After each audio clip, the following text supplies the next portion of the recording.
Thomas Chen had been driving for 7 hours straight when he made the decision that would change everything. The interstate had been closed due to construction work, and the GPS on his phone was suggesting a detour through the mountain roads.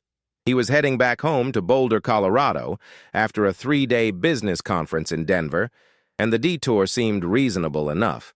Maybe add an hour to his drive. Nothing catastrophic. He was tired, yes, but it was mid-afternoon. The weather forecast looked clear, and his fuel gauge read 3/4 full. At 38 years old, Thomas considered himself practical. He'd grown up in the mountains. He knew how to handle himself. He punched in the new route on his phone and merged onto Highway 285, heading south toward the back roads that would eventually cut through the San Isabel National Forest. The landscape shifted almost immediately. Behind him, the sprawl of Denver disappeared into the afternoon haze. Ahead of him, the mountains rose up like a wall, sharp, jagged peaks still holding patches of snow from the early March weather. The road narrowed. Pine trees crowded both sides of the asphalt, their branches heavy and dark. Thomas turned up the heat in his Toyota Camry, a reliable sedan that had served him well for the past 6 years. He wasn't worried. The road was paved. The signs were clear. In his mind, this was still civilization, just stretched out a little thinner than usual. By 5 o'clock, Thomas had been driving for 90 minutes on the mountain roads. The sun was getting lower, painting the peaks in shades of orange and gold. He'd passed maybe 3 other cars the entire time, and the signal on his phone had started flickering. He noticed it when he tried to call his wife, Jennifer, to tell her he'd be home by 9. The call dropped halfway through. He tried again. Same thing. He assumed it was just the mountains blocking the signal and didn't think much of it. There were stretches of road in Colorado where cell service was spotty at best. This was nothing new. What Thomas didn't know was that his GPS had made an error. The route it had given him wasn't actually a well-maintained shortcut. It was a back road, the kind of road that locals knew about but tourists rarely took, the kind of road that became dangerous when weather moved in quickly, the kind of road where help could take hours to arrive, if it arrived at all. At 5:45, Thomas noticed the first signs of trouble. The clouds that had been sitting harmlessly on the distant peaks were now moving toward him. They moved fast, faster than clouds usually moved, turning the sky from golden to gray in a matter of minutes. The wind picked up. He could feel it pushing against the sides of the car. Thomas slowed down, his hands tightening on the steering wheel. A weather system moving in. That was fine. He'd driven in worse. But there was something about the speed of it, the way the light was being swallowed up, that made his chest tighten slightly. By 6 o'clock, visibility had dropped to maybe 100 yards. The snow started falling, not gently but in thick, wet flakes that accumulated on his windshield faster than the wipers could clear them. Thomas turned on his headlights. The road ahead became a narrow tunnel of white. He checked his mirrors and saw only darkness behind him. No other cars, no sign of civilization, just mountains and snow and the growing realization that he might have made a mistake. He tried his phone again. No signal. He tried the radio, static mostly, with occasional bursts of something that might have been a weather warning, but he couldn't make out the words. Thomas's heart rate had elevated slightly.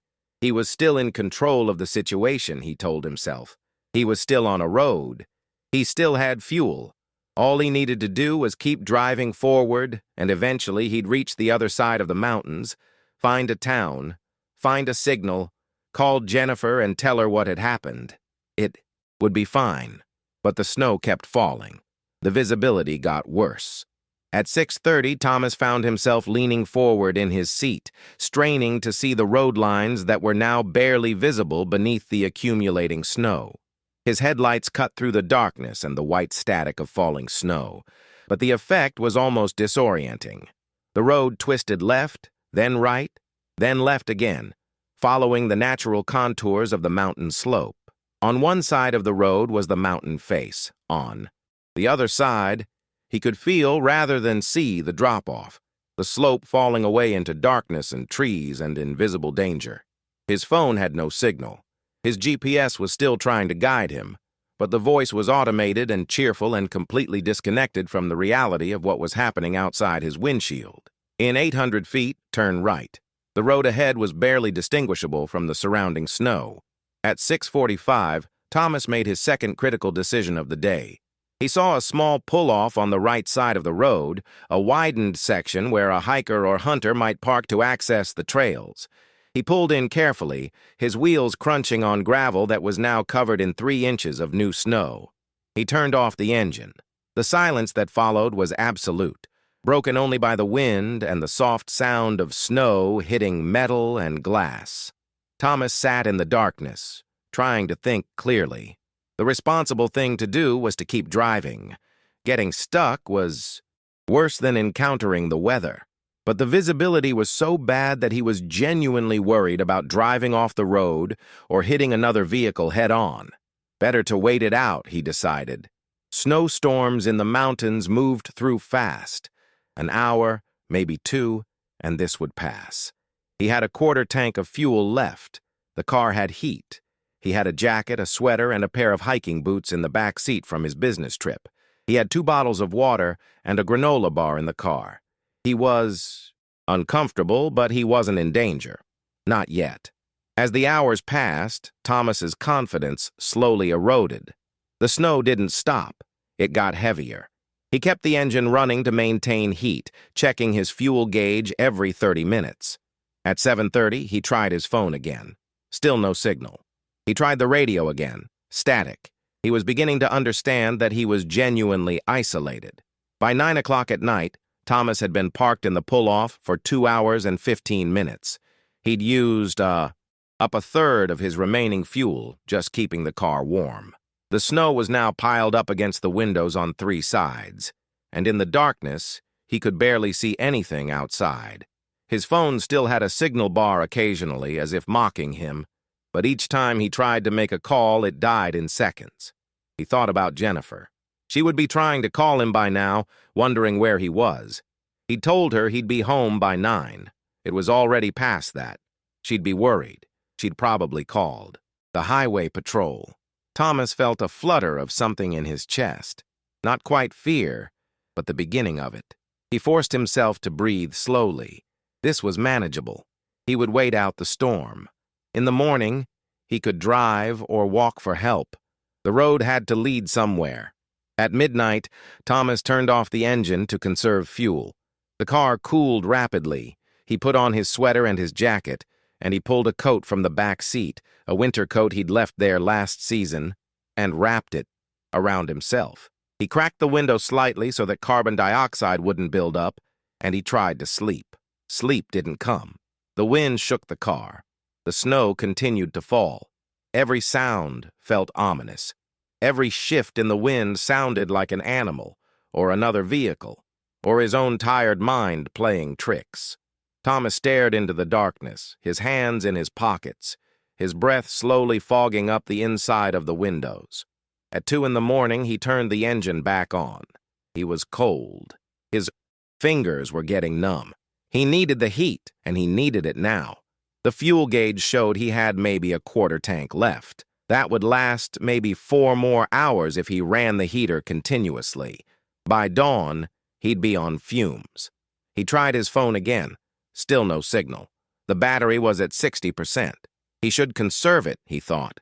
If he ever got a signal, he'd want to make a call.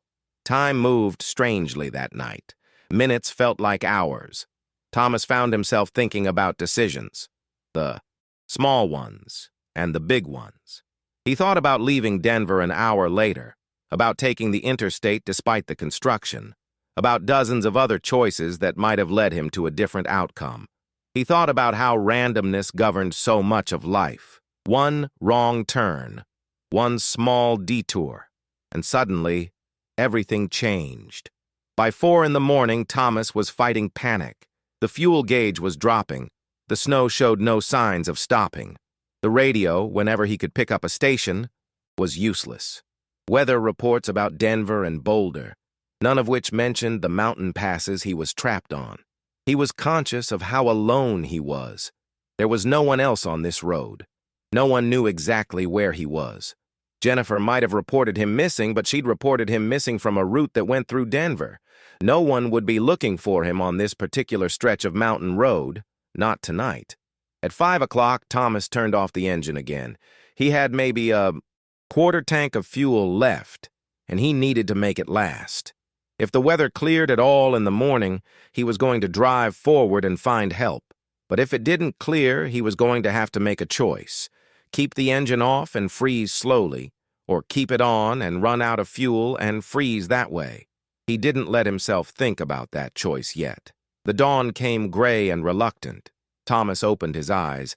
He must have dozed at some point, though he didn't remember it, and found that the snow had finally stopped falling.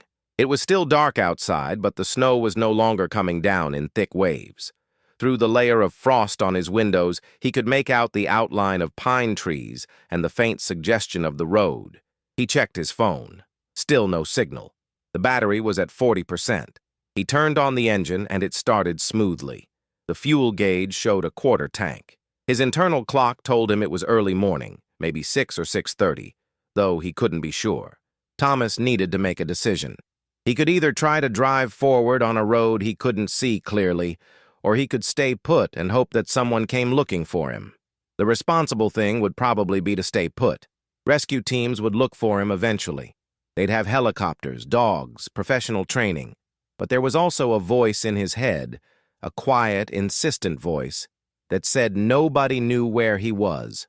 Nobody would come, not for hours at least, not until it was far too late. He thought about Jennifer again. She'd be calling the highway patrol by now. She'd be worried sick. And he could help himself. He had a car that started. He had enough fuel to try to drive out. If he waited, he'd lose that advantage. At 6:15 in the morning, Thomas put the car in drive. He edged carefully out of the pull-off, back onto the road. The snow was deep, at least 2 feet in the middle of the road, more in the drifts. His Toyota, despite being a sedan and not an SUV, had decent ground clearance. He knew he could get stuck, but he also knew he had to try. The driving was slow and terrifying. He couldn't see more than 50 feet ahead. The road twisted and climbed. He had no idea if he was going the right direction. He thought he was heading back the way he'd come, but he couldn't be certain. The landmarks he'd seen in the darkness before the storm were all transformed by snow. At 6:45, Thomas's front left tire dropped into a rut, and the car lurched sideways. His heart jumped into his throat. He eased off the gas, let the car settle, then gently pressed forward. The tire gripped. He was through it. For the next hour and a half, Thomas drove at a crawl, never going faster than 5 miles per hour, his entire body tense with concentration. The fuel gauge crept downward. His hands hurt from gripping the wheel so hard. At 8 o'clock, the sky began to lighten. The snow started to have texture. He could see the shadows in it, the drifts, the way it had accumulated. The clouds were still thick, but they were breaking apart. Somewhere above them, the sun was rising. At 8:15, Thomas saw the first sign of civilization. A mailbox on a pole, almost buried in snow, on the left side of the road. There was a driveway beneath it, disappearing into the trees. A house somewhere back there, he realized. People. Help. He pulled over, carefully, mindfully, and turned off the engine to conserve fuel. He tried his phone. 1 bar. 1 single bar of signal. His hands shook as he dialed 911. The phone rang 3 times before it connected. 911. What's your emergency? A woman's voice, professional and calm. Her name tag would later read, Officer Patricia Holbrook, a dispatcher with 8 years of experience. But in that moment, she was just a voice in the darkness, a lifeline. Thomas found that he had to clear his throat before he could speak. His voice came out hoarse. He explained that he was stranded on a mountain road, that he'd been caught in the storm, that he didn't know exactly where he was, but he could see a mailbox and a driveway. Officer Holbrook stayed on the line with him, speaking in a low, calm voice. She told him that a search and rescue team had been looking for him since 10 o'clock the night before. Jennifer had called the highway patrol when he didn't arrive home. They'd found his car's last known GPS location, but the weather had prevented them from searching through the night. Now they knew where he was. Help was coming. The signal held just long enough for Thomas to give Officer Holbrook as much information as he could. The mailbox number, the direction the driveway went, the landmarks he could see. Then the signal died. But it was enough. Thomas turned off the engine and waited. The fuel gauge showed he had maybe an eighth of a tank left. He'd made it just in time. The sun continued to rise. The clouds continued to break apart. By 9 o'clock, the sky was mostly clear, and the full scope of what had happened became visible. He was on a mountain road at about 9,000 feet elevation, surrounded by dense forest and steep slopes. The road itself was barely distinguishable beneath the snow. If he'd gone off it at any point during the night, if he'd made a single wrong turn or misjudged one of the curves, he would have gone rolling down the mountainside in the darkness. He would have died there, probably within hours of the crash. The search and rescue helicopter arrived at 9:45. Thomas saw it coming from miles away, a dark speck against the clear blue sky, growing larger. The pilot was able to land on a wide section of road about a quarter-mile away. 2 rescue workers jogged through the snow toward him, their gear heavy, their movements professional. They opened his car door and assessed him quickly. He was cold but stable, dehydrated but not dangerously so. The shock of seeing other human beings, of knowing he was safe, hit him harder than he expected. His eyes filled with tears, and he had to turn away, embarrassed. One of the rescue workers, a woman in her 50s with a weathered face and calm eyes, placed a hand on his shoulder. Her name was Maria Delgado, and she'd been doing mountain rescue for 23 years. She told Thomas that he'd done everything right. He'd made good decisions. He'd stayed calm. He'd called for help when he could. 30 hours in those conditions was a long time, Maria said. A lot of people wouldn't have made it. The helicopter ride back to Denver took 45 minutes. Thomas sat beside the pilot, looking down at the mountains below him, seeing the road he'd driven on, a thin gray line cutting through vast white emptiness. From this height, from this perspective, he could see how isolated he'd truly been, how close he'd come to dying, how one small decision, one simple detour, had nearly been the last decision he ever made. Jennifer was waiting for him at the hospital in Denver. She ran to him the moment he walked through the doors, and she held him like she was afraid he might disappear again. He held her back, and for a long time, neither of them said anything. Words seemed inadequate to the magnitude of what he was feeling. Gratitude, relief, a kind of shell-shocked awareness of mortality that comes only when you've looked directly into its face. Over the next week, as Thomas recovered from hypothermia and exhaustion, he gave interviews to local news outlets. His story made the regional news cycle for a few days. Other people who heard about it began to reassess their own decisions about mountain roads and weather and the illusion of control we all maintain over our circumstances. A search and rescue spokesperson emphasized the importance of telling someone where you're going and when you expect to arrive. A meteorologist explained that the storm system had moved in faster than any computer model had predicted. Thomas learned that he'd been extraordinarily lucky in ways he hadn't even fully appreciated at the time. The pull-off where he'd decided to park happened to be the only stretch of road in that entire area where cell signal was still available when he'd needed it most. If he'd pulled off 50 yards in either direction, he wouldn't have gotten through to 911. If the storm had lasted another 12 hours, if he'd run out of fuel during the night, if he hadn't had the jackets in his car, if 100 other small variables had lined up differently, well, the ending would have been very different. 3 months later, Thomas started a website dedicated to mountain safety. He wrote about making decisions, about the things drivers should carry, about the importance of letting people know your route. He received emails from other people who'd been in similar situations or who'd lost loved ones in similar situations.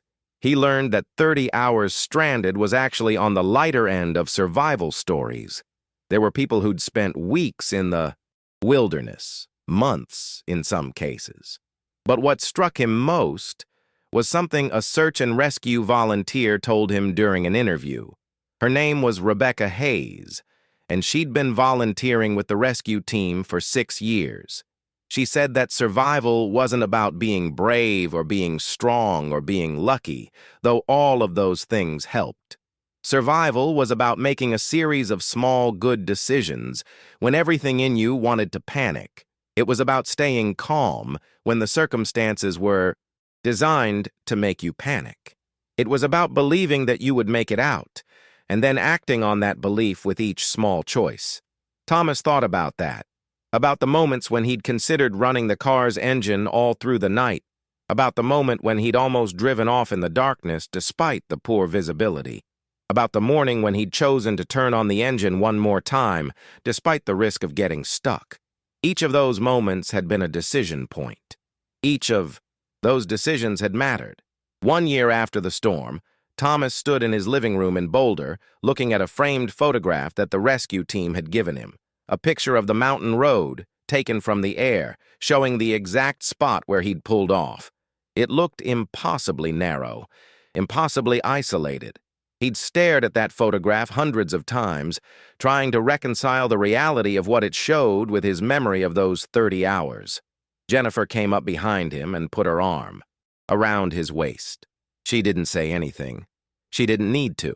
She understood that living through something like that changed you in ways that couldn't be easily explained. You learned to see the fragility of things. You learned that the distance between normal and catastrophic was sometimes measured in minutes. You learned that gratitude and fear were often the same emotion, experienced from slightly different angles. Thomas leaned back against his wife and continued to look at the photograph. He thought about the person he'd been before the storm, confident, a little careless, convinced that his experience and his practical nature would protect him from the randomness of the world. That person was gone now. In his place was someone who understood, on a cellular level, that survival was luck plus preparation, plus a series of small, good decisions, and that none of those things were guaranteed. The mountains beyond his window, the peaks visible from Boulder, looked beautiful in the blurry afternoon light, just as they always did.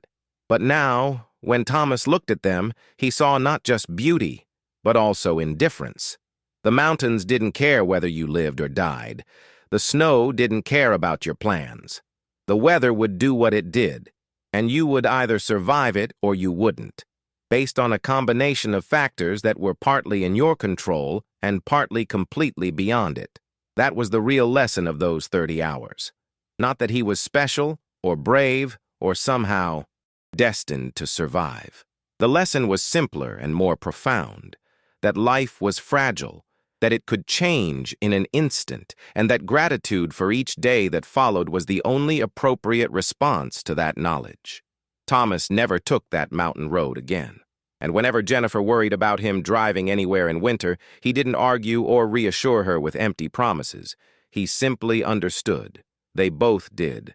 Some lessons once learned never needed to be relearned, and some debts, once incurred, could never be fully repaid, only acknowledged again and again with each sunrise that came after a night you thought might be your last. 2 years after the storm, Thomas received a letter. It came from a woman named David Reeves, a construction worker from Wyoming who had read about his story online.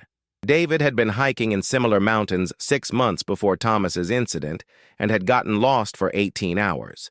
He'd given up hope of surviving, but then he'd read Thomas's account of the 30 hours stranded, and something about the way Thomas described the moment of calling for help, that moment when the signal came through, when he realized he wasn't alone anymore, had changed David's perspective on his own experience. David wrote that he'd been struggling with PTSD from his hiking incident, but reading about how Thomas had processed his trauma, how he'd eventually found meaning in it rather than just fear, had helped him begin to heal. Thomas was moved to tears by the letter. He responded, and over the following months, they corresponded regularly. David started his own hiking safety group in Wyoming, teaching people about emergency preparedness and decision-making in extreme conditions. Thomas expanded his website into a full non-profit organization called Second Chances Mountain Safety. Together, they began traveling to schools and outdoor clubs, speaking about survival not as a dramatic adventure, but as a serious undertaking that required preparation, humility, and respect for nature's power. The work became therapeutic for Thomas in ways he hadn't anticipated. Every time he told his story, he felt the weight of it lift slightly, distributed among the people listening. And every time someone came up to him afterward and said that his experience had made them change something, decide to tell someone where they were going, invest in better winter gear, take a wilderness first aid course, he felt the 30 hours had been transformed from a trauma into a purpose. Jennifer noticed the change in him. She noticed how the nightmares that had plagued him in the first year after the incident became less frequent, how he could look at winter weather reports now without feeling that immediate spike of panic, how he could talk about those 30 hours without his voice shaking or his hands trembling. The healing wasn't complete. He knew it never would be entirely, but it was real, and it was profound. On the 5-year anniversary of the storm, Thomas and Jennifer drove back to the pull-off where he'd spent the night. It was a clear day in March, the road dry and well-maintained, the sun bright enough to make the snow sparkle. They parked and got out, and Thomas walked to the exact spot where he'd turned off the engine at midnight, where he'd sat in the darkness trying not to panic, where he'd convinced himself that morning would never come. He stood there for a long time, looking at the trees, listening to the wind in the pines, feeling the mountain air on his face. Jennifer stood beside him, her hand in his. Neither of them spoke. There was no need. They both understood that he wasn't standing in the past. He was standing in the present, alive and whole and grateful. The mountains had tested him, and he'd survived. More than that, he'd transformed that survival into something that helped others. As they walked back to the car, Thomas looked up at the peaks surrounding him. The same peaks that had seemed so terrifying in the darkness now seemed almost beautiful. Reminders of how vast and indifferent the world was, how small and fragile humans were in the face of nature's power. And yet, and this was the part that had taken him years to fully understand, that fragility was also what made life precious. Every moment mattered because it could be taken away. Every sunrise was a gift because there was no guarantee of another one.